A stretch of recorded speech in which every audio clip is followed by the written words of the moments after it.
Gurmagod Cancorla. Taoiseach, the EU has a proposal at the moment to bring gas and nuclear in under the green banner. I don't actually have a problem with them about gas. But the facts are we're relying on gas coming from Russia, and it's like a tap at the moment. It can be turned up or down at any stage. Joe Biden, the American president, announced yesterday that they were going to do all in their power to make sure Europe would be okay, that they were going to get LNG. But ironically enough, Ireland as a country and ye as a government have decided in where it was proposed to put a terminal that you were going to block it. Yesterday I listened to the radio in astonishment at Minister Ryan talk about offshore wind. And while I have no problem with offshore wind, at the moment it produces 1%, and with the best will in the world, it's 9 or 10 years away. The reality of it is, Taoiseach, that in March 2020, a litre of green diesel for a tractor was 41 to 42 cents for the farming community and for the contractors that do the work, and indeed for the builders around this country that work machines for building houses. Yesterday, in bulk, it was between 92 and 94 cents. The people that drive to work every day, today, white diesel is 168 and petrol is 178. And these are people, Taoiseach, as you have said before, that get up early in the morning and go to work. And while I agree fully with looking after the people basically that are on low incomes, on the fuel allowance, there has been a lot of talk about that. But what is the plan for this government? Not the 8 years down the road that we're going to be getting, you know, the offshore turbines, because it's not going to happen tomorrow. What's our plan for the next 3 to 6 months for the farmer that their fertiliser is now gone from 350 to 400, depending on the type you buy, to 870 to 970, depending on the type? What's going to happen, the contractor that cuts the silage for them? Would ye putting in another carbon tax in May that is going to put green diesel, and bear in mind white diesel in 2020 was 120. Green diesel is going to be €1 from what we can see over the coming weeks. What's going to happen to the people that get up early in the morning and drive to work, bearing in mind that we haven't the facility for the LNG? We basically have brought in legislation here in a previous stall that we said no more exploration. And my question to you is, if the EU put gas under this green energy, is there exploration then? Is the legislation going to be changed that Ireland can do that? Are we going to put in the LNG stations to basically be able to take it in as a country?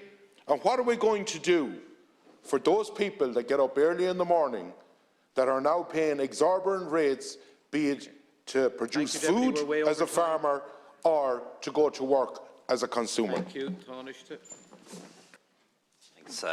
Thanks, Deputy. Just in relation to gas supplies, I had my department look at this for me there the other day, and Ireland doesn't use very much Russian gas. Pretty much about half our gas comes from our own supplies in the Carb gas field, and then the other half comes from Britain, and most of that either comes from Britain or comes from Norway or Qatar, and the gas comes from Qatar on ships to LNG terminals in Britain, and then comes across the pipelines into Ireland. So we don't have an LNG terminal, but we do use LNG gas. It just comes in from Britain rather than coming into one of our ports.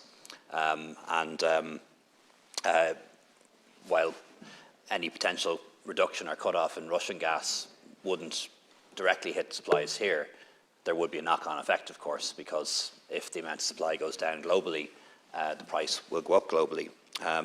In relation to LNG, as I understand it, there is a planning application in from a private company, New Frontier Energy, to build an LNG terminal in North Kerry. The government isn't supporting that project because we believe the future is in renewable energy and hydrogen, but we're not going to block it either. there is a planning process, and if the company gets planning permission and if they can finance their project, well, then they'll be able to proceed. It's not the case that the government is blocking it, but the government has decided not to actively support it because we don't think that 30 or 40-year long-term investments in fossil fuels of this nature make sense. And the same thing applies to exploration. There's already a lot of existing licences, and those licences stand, and people can use those licences. And if more gas is discovered as a consequence of exploration on foot of those licences, that gas will be brought ashore. What we don't think is that it makes sense to issue new licences, which wouldn't be acted on, perhaps for decades, because we don't want to be taking that gas out in 30 or 40 years' time when we will have the alternative sources of energy that we aim to have. Just in relation to the general issue of fuel prices and the cost of living, everyone in government appreciates the fact that the cost of living is rising, that we see levels of inflation at 5 and 6%. We haven't seen them in 20 years. We used to see them a lot, but we haven't in about 20 years. And that is creating a real squeeze. It's really affecting family budgets, creating a real squeeze for a lot of families, increasing business costs, and also having a significant impact for people on low incomes who, if they have to choose to spend more on petrol or diesel or energy, then have to choose to spend less on things like groceries, for example. And that is a real impact. And that's why I was an early advocate, as far back in June, of making sure that we did have a welfare and pensions and tax package in the last budget.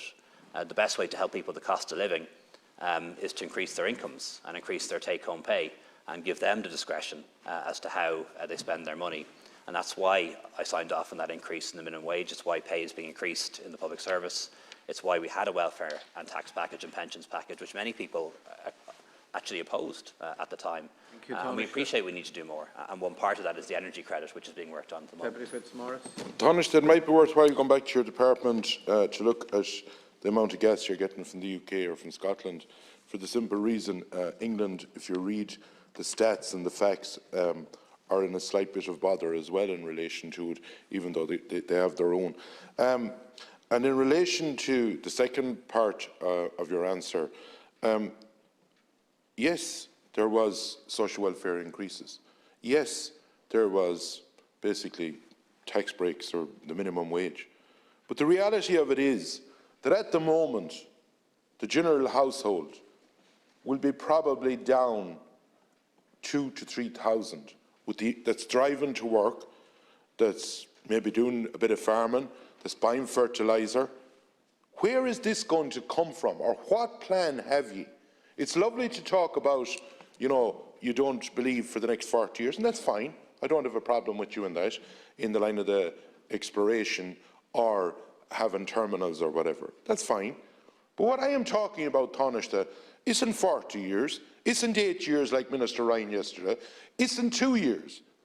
It is for the next 6 months to get the people of this country over the torture they are going through with the cost of living and with fuel prices. And what are you doing for those people? What is the plan? Thank you. Taoiseach, to conclude.